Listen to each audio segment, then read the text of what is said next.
गया और मैं आपके लिए लेकर आ गया हूं 7 दिनों का इंग्लिश स्पीकिंग कोर्स जिसका नाम है लर्न इंग्लिश वीक। अब आप सोचेंगे कि क्या इन 7 दिनों में ही हम फ्लुएंट इंग्लिश बोलना सीख जाएंगे? अरे भाई, फ्लुएंट इंग्लिश बोलना सीखने से पहले यह जरूरी है कि पहले आप ये सीखें कि छोटे छोटे सेंटेंसेस कैसे बनते हैं, इंग्लिश बोलने के लिए कितनी ग्रामर की जरूरत है, हेल्पिंग वर्ब क्या होती है, कहां लगती है, सब्जेक्ट किधर रखा जाता है और साथ ही साथ इंग्लिश बोलने की शुरुआत करनी कहां से है। तो मेरे 7 दिनों के कोर्स को फॉलो कर लो और पक्का आप अपनी डे टू डे लाइफ में बेसिक इंग्लिश के सेंटेंसेस बड़ी ही आसानी से इन 7 दिनों में बनाना सीख जाएंगे और आपको यह भी पता चल जाएगा कि कौन सा सेंटेंस किस सिचुएशन में यूज करना है। फिलहाल आज है हमारा इस 7 दिनों के कोर्स लर्न इंग्लिश वीक का पहला दिन और आज के दिन मैं आपको ऐसी कमाल कमाल के 5 मैजिकल टिप्स एंड ट्रिक्स देने वाला हूं जिन्हें अगर आप अपनी लाइफ में फॉलो कर लेंगे ना तो पक्का आज ही से आपको लगने लगेगा कि आपको इंग्लिश बोलनी आती है। तो फिर देर किस बात की है? मेरा नाम है Sartaj. Welcome to our 7 days course learn English week. तो चलिए दोस्तों, शुरुआत करते हैं आज के हमारे 7 दिनों वाले कोर्स के पहले एपिसोड की और जानते हैं वो 5 कमाल के मैजिकल टिप्स एंड ट्रिक्स जिनके जरिए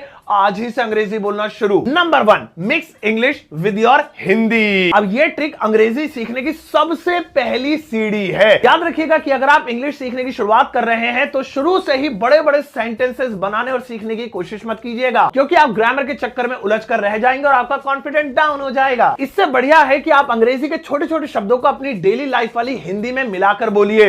एग्जाम्पल देकर बताता हूं, नॉर्मल वाली हिंदी लाइफ। चलो यार, थोड़ा बाहर घूम के आते हैं, मौसम बहुत अच्छा है, एक काम करते हैं मॉल में खाना खाते हैं शाम का, है ना? चलो इंग्लिश वाली लाइफ, यार आज वेदर बहुत अच्छा है, एक काम करते हैं आउटिंग करते हैं, 9 o'clock निकलते हैं, मॉल चलते हैं, डिनर करेंगे टुगेदर। देखा कितना आसान है। अब ये चीज तो आज से ही आप अपनी लाइफ में अप्लाई कर लीजिए। सबसे बढ़िया बात यह है कि आपको बड़े बड़े सेंटेंसेस नहीं बोलने पड़ेंगे, आज से ही आपको लगने लगेगा मुझे इंग्लिश आती है। दूसरी बात यह है कि सामने वाले को भी पता नहीं चलेगा कि आपको इंग्लिश नहीं आती है, क्योंकि आप तो इंग्लिश वालों जैसा फील करवा रहे हैं। Tip number 2, admire in English, मतलब दूसरों की तारीफ करने की आदत डालिए, लेकिन इंग्लिश में। आप सामने वाले की फोटो की, उनके कपड़ों की या उनकी खुद की तारीफ कर सकते हैं और ऐसे में आप अंग्रेजी के छोटे छोटे शब्दों का इस्तेमाल कर सकते हैं, जैसे very nice, fantastic, marvellous, great, amazing. इन छोटे छोटे शब्दों को बोलने से आपके अंदर इंग्लिश की डेवलपमेंट होगी और सामने वाले को तो यही लगेगा कि आपको तो ऑलरेडी इंग्लिश आती है। Tip number 3, don't use yes और नो। भाई देखो, आपसे कोई इंग्लिश में कुछ सवाल पूछे तो ये यस और नो में मत टाला करो, थोड़ा बड़ा जवाब दिया करो। अब जैसे मैंने कहा,